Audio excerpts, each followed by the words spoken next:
Welcome back, everyone. In many ways, the catalyst to why we're here started in Missouri, in the death of 18-year-old Michael Brown and the grand jury's decision there in that case. It certainly shook the nation. Dominic, he spoke exclusively with Brown's father, who is calling for justice. Has this time period been very tough for you? Yes, it'll be like this for a while. Think about him every day. My heart goes out to all the other families. It's just sad.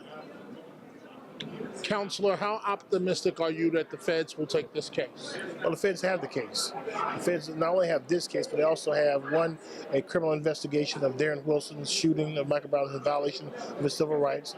Two, they also have a federal investigation of the Ferguson Police Department. So the Fed has two different cases they're working on that relates to the killing of Michael Brown Jr. Mr. Brown, how would you define justice? Justice is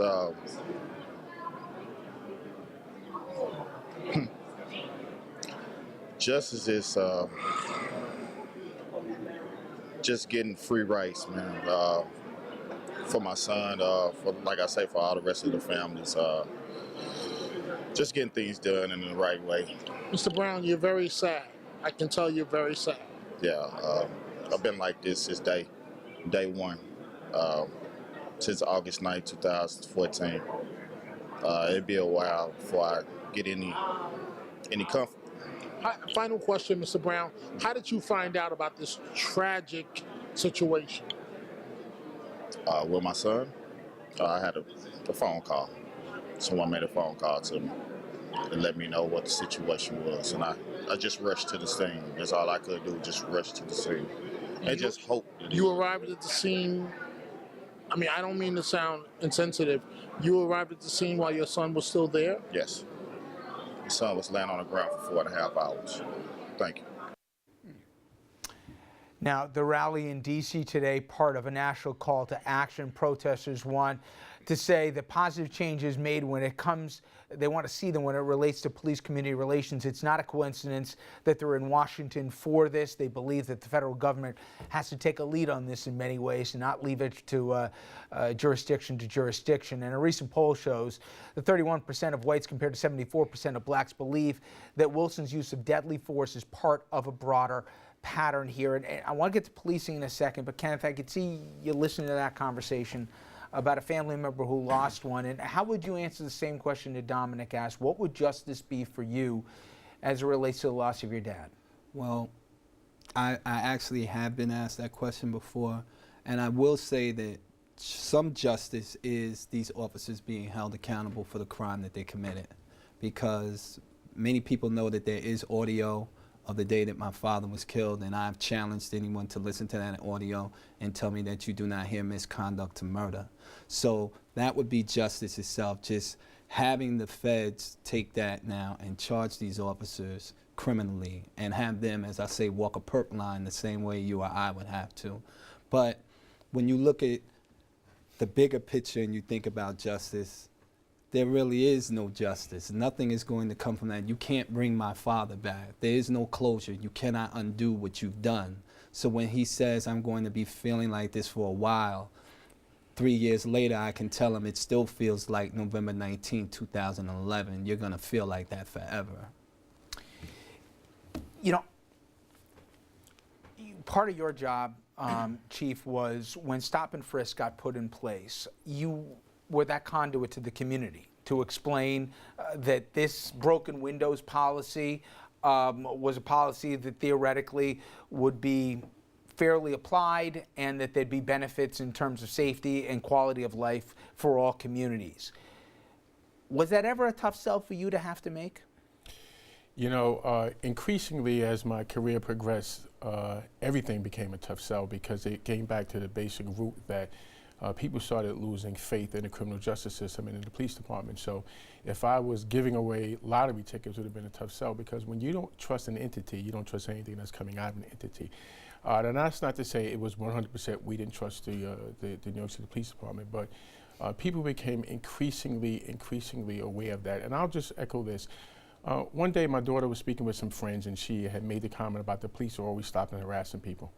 And then as the conversation continued, She had never been stopped, nor had she knew anyone that was ever stopped. And when I asked her, how did that originate? And she said, I guess because she keeps hearing it. And all of her friends were talking about the lack of positive interactions that they have with the police. And therein lies part of what the issue is. On a day-by-day basis is that you have to show the people that you care. And I think that the police department overall does a fantastic job. I think it's a great organization.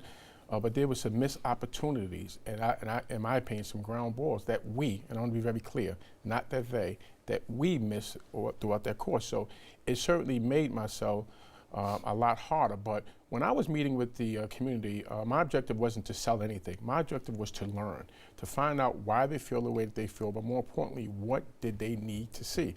And what I garnered out of all of my conversations was that the overwhelming majority of the people who were stopped in New York City, the stop was not the issue for them. It was how they were treated during the stop. So I always labeled it stop and diss, not stop and frisk. And I actually communicated that a long time ago to the mayor. It's just that it was when we stopped somebody, there was a golden opportunity for you to, and I should tell my officers that, for you to shine the police department in a very, very good light. We cannot waste that opportunity. And I'm not so sure we capitalize on the opportunity as much as possible. So here's my ego speaking, Rich. Yeah. I could have stopped 1 million people, and I don't think the city would have had a stop and frisk issue. So I'm not so sure it was the number of stops that was the issue. That's what the political people got on to. But we missed opportunities where at that 10 seconds or 20 seconds, once the threat or once the stop was over, to spending an extra 10 seconds and to let an individual know that you're out there for their good and that you matter. And if we had did a better job, or if I would challenge law enforcement, if you start doing a better job with that, then you can start to see a lot of these problems that we have to start to crumble. We start coming up with some solutions. I spoke to some friends who are in the corrections side of this, and they said, you know, we made a decision, maybe we didn't articulate it to everybody, but 20-something years ago, we made a decision in New York to say, you know what, we're going to round up the worst guys that we can find. We're going to go out of our way to get these guys, and we're going to, as a consequence, have cleaner streets. And if you think about it, and if anybody saw the piece, I know you did, Mayo, in Brooklyn, for example, where they were going after some really bad drug dealers here. But in every single one of the cases, the gun was, you know, wiped down. There was no eyewitnesses that were willing to testify. With the benefit of hindsight, crime's down.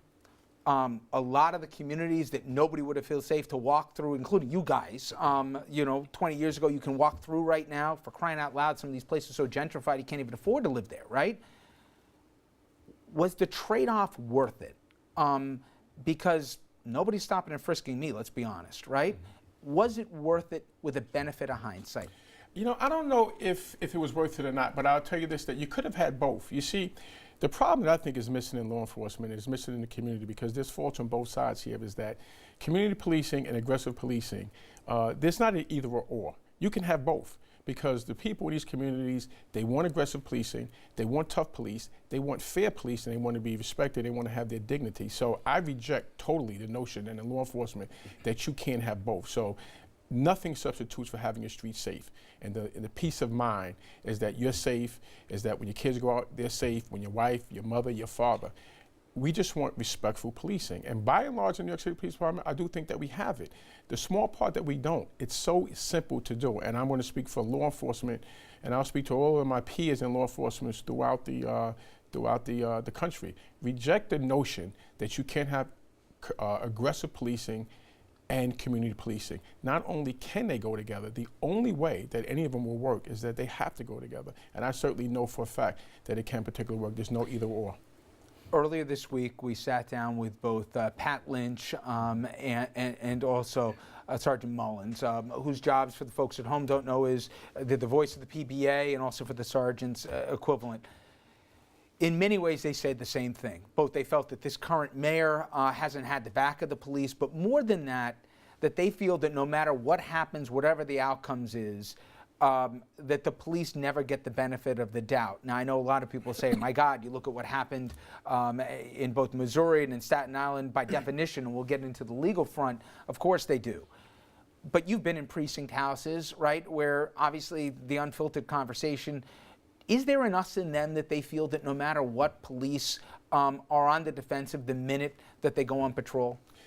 Absolutely. But I would counter it with this. I think almost any industry you have, there's that us and them. I speak to my brother who works for the Transit Authority, and especially around contract time, his management doesn't appreciate X, Y, Z. I speak to other friends that I have in the Corrections Department and to the Department of Education. And so I think that that's inherent. That's a culture that takes place of us against them. I do think that but not just us and them with management and rank and file, but us and them from community and the guys that go in squad cars. I mean, I've had some guys that I know on the job that talk about going into the jungle when they go into patrol, and you look at them being like, and you guys don't see that this is a problem? But they said until you walk whatever beat that we do, you don't appreciate it. And by definition, when you hear the language, you know that this is rife for trouble. You know, the majority of times if a police officer who is getting into an encounter with a bad guy, a bad girl in the street, how many phone calls come in from people in the community? When a police officer is assaulted, how many phone calls come in from people in the community? So that us against them, why maybe in someone's minds, it's a fiction. It's the lobster's monster. It doesn't exist. Those communities want the police, they respect the police, and they love the police. And when I tell my officers, don't let the actions of a few naysayers persuade you from the big picture here. These people in this community, it's not a jungle. They're very supportive. They want you. They just want you to do your job as professionally possibly can. And that return on that investment is the biggest investment that you can possibly have. It's certainly there, but it's certainly that needs to be rejected by all at any particular time, because you have the young officers and they have impressionable minds, and they believe, just like my daughter, oftentimes they believe what they read, they believe what they hear, they're hearing it, they're reading it, and then it becomes almost like the fact in their mind. But for my 20 years of experience, it's certainly not a fact. Those communities respect and they support the police. Well, speaking of young officers, 2 young officers in Brooklyn will be in the next eye of the storm with the Akai Gurley case here. We're going to be talking about that and much more, including we'll hear from Eric Garner's widow and her attorney, what they have to say about the way the case was handled by the Staten Island DA and more. And we'll get Mayo's idea on with this debate is who should prosecute these cases. We'll get his take as well. This is not a black march or white march. This is an American march for the rights of American people.